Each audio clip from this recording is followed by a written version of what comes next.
hiki kilichotokea majuzi sio uzembe, ni hali halisi ambayo inaikumba dunia na Tanzania ikiwepo, na hata wakati mwingine huwa tukichukua hatua zingine kama serikali huwa zipokelewi kwa ladha hivi na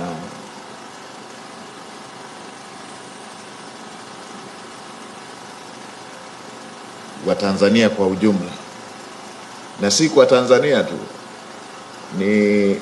ni jambo la dunia nzima. Haya mambo ya mabadiliko ya tabia nchi yanapoongeleka huwa hayana ladha sana, kwa sababu yanakinzana na baadhi ya shughuli zingine ambazo huwa zina ladha zaidi kwa wakati huu, na si hapa Morogoro tu na hapa Pwani na Dar es Salaam, ni nchi nzima. Lakini pamoja na hivyo, kama ambavyo Mheshimiwa Waziri umesema, serikali haijalala. Hilo ndio jambo jema la kusema, serikali haijalala. Wale mabingwa wa kuelezea watu kuhusu matatizo, wao wanaeleza leo.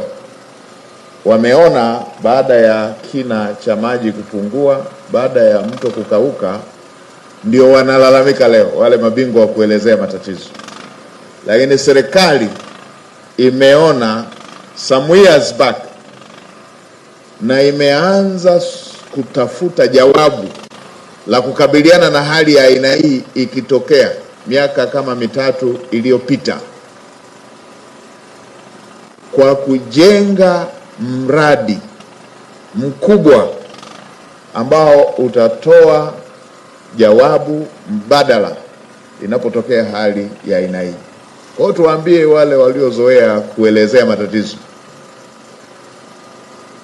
wanajibanza huko, wanafugwa huko nchi za nje, wanafugwa huko, hawafanyi jitihada zozote kuhusu nchi hii.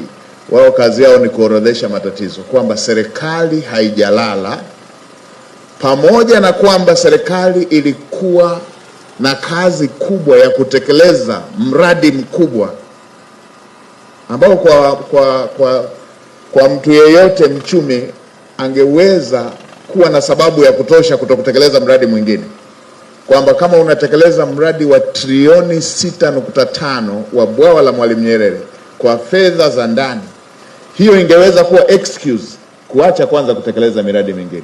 Lakini bado serikali, kwa kutambua dharura za aina hii, imetoa zaidi ya bilioni 100, imeendelea kutekeleza mradi ambao si tu kwa ajili ya maji, utafanya pia kazi ya masuala mengine ya kijamii: umeme, umwagiliaji, mifugo na kadhalika.